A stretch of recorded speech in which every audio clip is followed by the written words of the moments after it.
Ah. Donc ici, Dieu est en train de traiter des propos d'Éliphaz de la folie.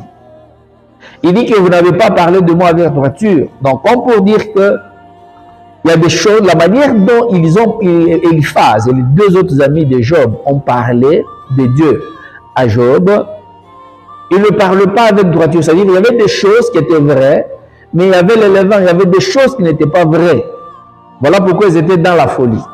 Et si quelque part, on est en train de lire la parole de Dieu, on ne cherche pas à comprendre toutes ces choses, on risquerait de comprendre que, et ce que Éliphaz a dit à propos de l'alliance de l'homme avec le Pierre, et nous sommes obligés de le faire. Amen.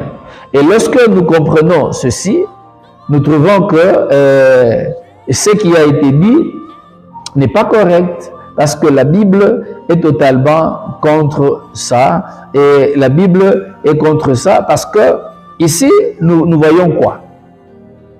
Si nous analysons très bien les Écritures, il est en train de présenter comme les pierres ont le secret de la solution des problèmes de Job. Donc, comme pour dire que la relation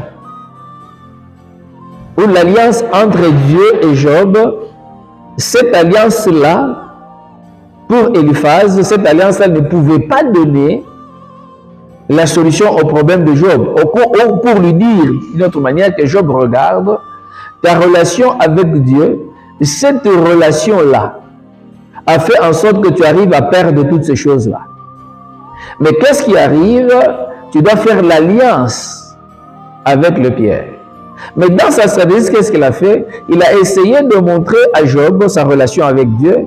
Il a essayé à montrer à Job comment Job a fait une erreur. Mais il cherche en sorte que, à côté de l'alliance que Job est en train de faire avec Dieu, qu'il fasse maintenant l'alliance avec le Pierre, comme pour dire que la seule alliance de Job avec Dieu est dans l'impossibilité d'apporter la solution dans la vie de Job. Mais Job doit ajouter à l'alliance qu'il a avec Dieu une autre alliance avec les pierres. C'est à ce moment-là qu'il aura une solution. Voilà, regardez là-bas où se retrouve la ruse du diable. Voilà pourquoi, bien-aimés dans le Seigneur, nous devons vraiment être trop prudents